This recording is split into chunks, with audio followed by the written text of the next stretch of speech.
Even when you feel low, you can still go. Even when you feel slow, you can still go. Even when the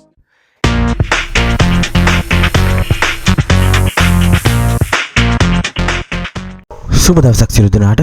ඉතින් ලංකාවේ වාහන මිල සහ 2025 අවුරුද්දේ සිට ලංකාව අපි පොඩි මිනිස්සයා වාහනයක් ගන්න ඉන්න බලාගෙන ඉන්න මිනිසුන්ට වෙන්න යන දේ ගැන තමයි අද කතා කරන්නේ. අපි සරලව කිව්වොත් වාහන මිල යනු අලුතින් වාහනයක් ගෙන්නන තෙක් මේ සිටින කාක්කන්ගේ ජීවන වෘත්තිය පවත්වා ගැනීම සඳහාම පමණක් නිර්මාණය කරන ලද්දකි. අලුතින් වාහන ගෙන්වීම ආරම්භ කළ විගසම උන් සේල් වල ඇති වාහන එකවර ලක්ෂ 3-4ක් අඩු කර විකුණනු ලැබේ. මන් දේවන විට උන් නිර්මාණය කර ඇති බොරු මාකට් මිල ගණන් වලට මෝඩ මිනිසුන් ඇන්දී ඇති නිසාවෙනි. අලුතින් වාහන ගෙන්වූ විටම උන් උඹලගේ මොළ වලට පරණ ලඩි ගන්න එපා, අලුත් ඒවා ගන්නයි මොළ සෝදනය කරන අතර එයිනුත් උන් හොද්ද බොර කරගනු ඇත. අන්තිමට මෝඩ මිනිසුන් විශාල පිරිසක් පරණ ලඩි මිලටගෙන රැවටි හමාරය. කිසිම වාහනයක් නොවටිනා මිල ගණන් වලට නොගණන්න. ඊට අමතරව වාහන ගෲප් වල මාෆියාවට දහුව නොවන්න. ගෲප් හදාගෙන බොරු මාකට් එකක් හදනවා වාහනවලට.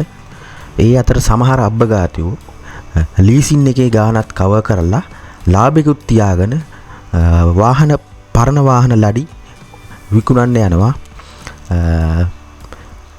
තමන්ගේ වාසිය සඳහා. ඉතින් ඔන්න ඔය කාරණේ තමයි ඉස්සරහදී ලංකාව අපිට වෙන්න තියෙන්නේ. වාහන මිලත් එක්ක මේ ඇති කරලා තියෙන કૃතිම වාහන මාකට් මිලත් එක්ක මිනිස්සුන්ට තාම හරි හැටි තීරණයක් ගන්න බැරි තත්ත්වයක් තමයි උදා වෙලා තියෙන්නේ. වාහනයක් ගන්නවද නැද්ද, වාහන ආනයනේ මොකද වෙන්නේ කියලා දෙගිඩියාවෙන් තමයි ඉන්නේ. ඉතින් ඒ අවස්ථාවෙන් ප්‍රයෝජන අරගෙන કૃතිම මාකට් වාහන මිලක් තමයි දැන් හදලා තියෙන්නේ. ඕන ගෲප් එකකට ගිහිල්ලා බලන්න තියෙන මිල ගණන්. ඉතින් වාහනයක් ගන්න අත්‍යවශ්‍යම කෙනෙක් ඉතින් මේ කාලේ ගන්න සිද්ධ වෙලා විශාල ගාණක් විදන් කළා වාහනේ මිලෙමින් දෙගුණ තුන්ගුණ මුදලක් ගාලා තමයි ගන්න වෙන්නේ. ඒ අතර සමහර පිනෑන්ස් ගත්තු වාහන පිනෑන්ස් වාරිකත් ගෙවලා වාහනේ විකුණලා ලාභෙකුත් තියාගෙන විකුණන්න තමයි මිල ගණන් දාලා තියෙන්නේ. ඉතින් ඕගොල්ලෝ වාහනයක් ගන්න මිල ගණන් පරීක්ෂා කරනවා නම් මේ දවස්වල පොඩ්ඩක් පරිස්සමින් වැඩ කටයුතු කරන්න. මොකද දැන් ලංකාවේ ඉන්න මිනිස්සු තර හොඳ මිනිස්සු නෙමෙයි. එහෙනම් වීඩියෝ එක කැමති නම් ලයික් කරන්න, කමෙන්ට් කරන්න, ෂෙයා කරන්න. සුබ දවසක් සියලු දෙනාට.